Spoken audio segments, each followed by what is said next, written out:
அனைவருக்கும் வணக்கம். வாழ்க வளமுடன். நான் உங்கள் பாலசுப்ரமணி. நம்ம இன்னைக்கு பார்க்குற தலைப்பு என்ன அப்படின்னு பார்த்தோம்னா, மேச லக்னம் வெளியில் சொல்லக்கூடாத ரகசியம் அப்படிங்கிறத பற்றி பார்ப்போம். விருச்சிக ராசி அப்படிங்கிறது மறைப்பொருள் ராசி, ரகசிய ராசி அப்படின்னு சொல்லலாம். மேச லக்னத்துக்கு 8ஆம் இடம் விருச்சிகம். அதனால் நீங்கள் விருச்சிக ராசியில் உள்ள பொருட்கள் அது குறிக்கக்கூடிய அமைப்பு பற்றி வெளிப்படையாக பேசக்கூடாது. விருச்சிகம் என்பது மேச லக்னத்துக்கு 8வது ராசியாக வருகிறது. விருச்சிகம் என்பது உங்களுடைய தாத்தா சொத்து.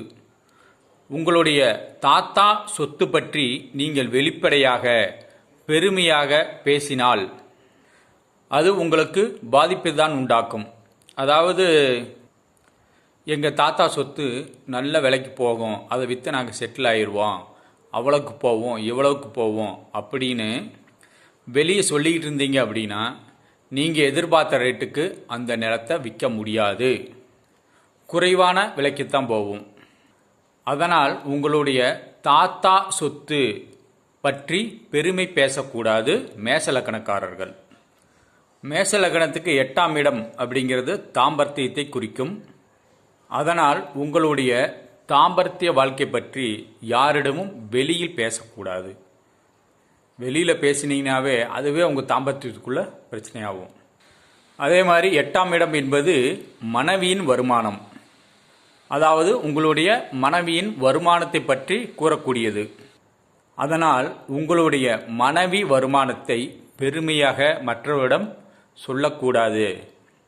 என் மனைவி இவ்வளோ சம்பாதிக்கிறா, அவளே குடும்பத்தை பார்த்துக்குவா, எல்லாம் பண்ணிடுவா அப்படின்னு உங்களுடைய மனைவி வருமானத்தை பற்றி பெருமையாக பேசினால் அந்த வருமானம் தடைபடும், அல்லது ஏதோ ஒரு செலவில் ஆகிக்கிட்டு தான் இருக்கும், 4 காசு மிச்சமாகாது. அதே மாதிரி கணவனும் தன்னுடைய சம்பளத்தை வெளியே சொல்லக்கூடாது. அதாவது கணவனுடைய சம்பளத்தை மனைவி சொல்லக்கூடாது, மனைவியோட சம்பளத்தை கணவன் சொல்லக்கூடாது. மொத்தத்தில் உங்கள் வருமானத்தை வெளியிலேயே சொல்லாதீங்க. ஒவ்வொரு லக்கணத்துக்கும் ஒரு விஷயம் வெளியே சொன்னோம்னா தடைபடும். உங்களுக்கு இந்தந்த விஷயங்கள் தடைபடும். அதனால் மேசலக்கணக்காரர்கள் இந்த விஷயத்தை எல்லாம் வெளியில் சொல்லாமல் ரகசியமாக வச்சிருங்க. அது உங்களுக்கு நன்மையை உண்டாக்கும். வாழ்க வளமுடன். நன்றி, வணக்கம்.